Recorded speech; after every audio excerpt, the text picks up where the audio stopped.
In our world today, we live in what people call a global community. We're constantly interacting with people on the other side of the globe, finding ways to communicate. Even when we speak the same language, we don't always say the same thing, and it can be hard to accomplish things, even though there's so much that we could all share and get done. And my experience traveling has given me a few thoughts on what it means to communicate with people who aren't from our place in the world. When I was in Finland, I found that your level of shared language can have an impact, but it's not always the impact that you think it's going to have. For example, my host brother spoke the best English of my family, and he admittedly had very broken English, but he spent a lot of his time translating either his family to me or me to his family, and there were mix ups and confusions, and we didn't actually communicate as much as we probably should have, even though we shared the most words. And his mother spent a lot of her time communicating via dictionary. So once she asked me what my mother made for me when I was at home for dinner, and I said casserole. And she didn't know what this was, and so we looked in the dictionary and the phrase book, and we found the Finnish word for casserole. And she still had no idea what it was because she had no cultural context for what we were talking about. So even though we found the words we needed, we still didn't understand each other.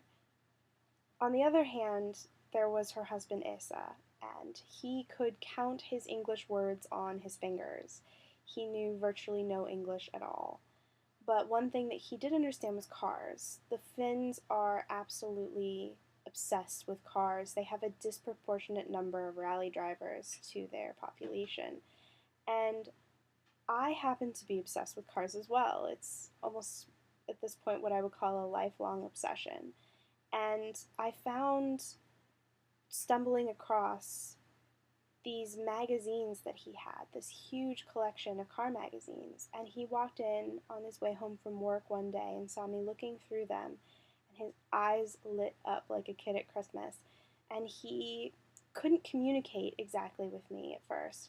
He knew the word car, but other than that, he really didn't know any English words to ask his question.